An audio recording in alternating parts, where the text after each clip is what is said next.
So we've talked about your website being your home base, but if you want to actually fill the empty sites at your RV park, you want to make sure that you're listed everywhere possible that your guests could be looking. And you want to do that by making sure that you're listed on all of the top search directories.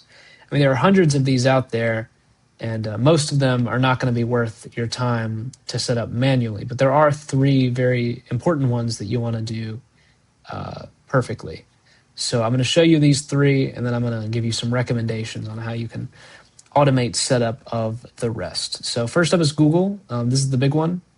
You have to do this by hand because you want to make sure that all of the information is 100% accurate. This is where a lot of your traffic is going to come from. This is where a lot of people are going to find you from.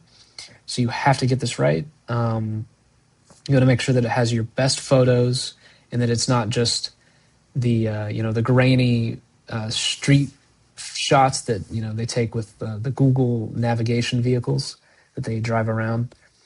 So you want to claim it, and you'll probably have to verify that you are the owner of the business by doing a call or a video call with a Google representative, and they'll do this just to make sure that you are who you say that you are.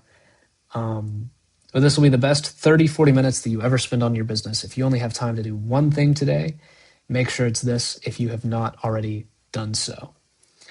Next up is Apple Maps. Now, every single person that at least has an iPhone is going to have Apple Maps. You can get it set up by going to businessconnect.apple.com, and it's relatively straightforward from there. It's the same deal.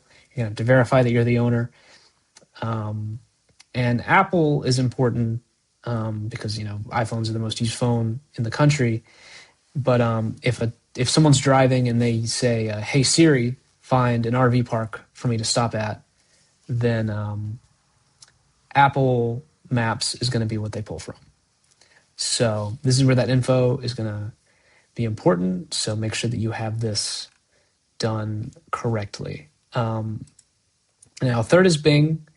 Now, before you laugh, I know a lot of people laugh at Bing, but it actually is used to power the navigation of a lot of modern vehicles. So if a guy is hauling a 40-foot fifth wheel and he's using his dash cam, or his dash navigation, to find a spot, he's probably going to be using Bing data. So it takes just a few minutes to set up. You don't want to skip this one. Now, what about the 200 other ones that you've never heard of? The local search.coms of the world. Don't do these one by one. You'll go insane by the 20th. For those, we recommend you use automated tools to do it. They'll basically take your contact info and they'll blast it to all of these for you.